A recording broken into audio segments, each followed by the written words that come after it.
কেনেকুৱা লাগিছে হাবুঙত আহি? বঢ়িয়া, ধুনীয়া এটা অনুভৱ এটা।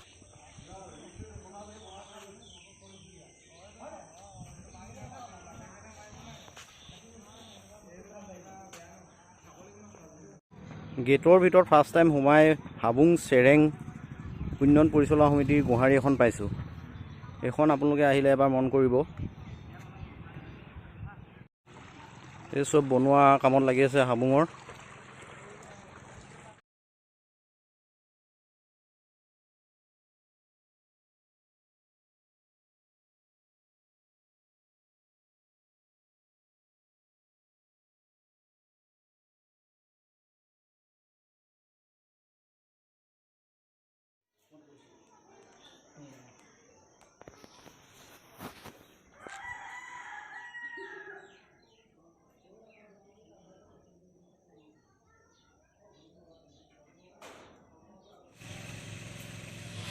ইমান এটা ধুনীয়া পৰিৱেশ, বনাই কমপ্লিট হোৱাকৈ নাই বাৰু এতিয়ালৈকে, আৰু টাইম লাগিব।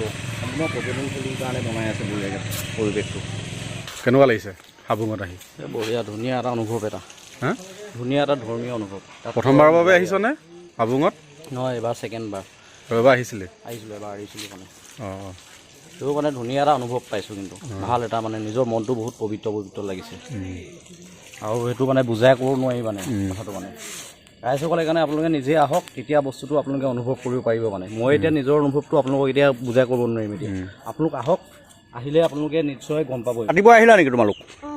অঁ অঁ, গোটেই ফেমিলি আহিছে আৰু ন? ঠিকে। খানা চানা খালা? খানা চানা খোৱা হ'ল? অ'কে।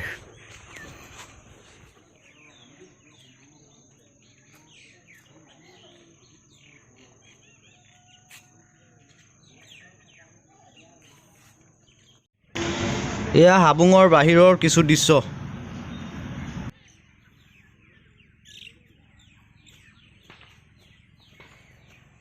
আপোনালোকে হাবুং জেগাটোত যদি আহে, ধুনীয়া এটা খানা খোৱা পিকনিক ধুনীয়া এটা প্লেচ।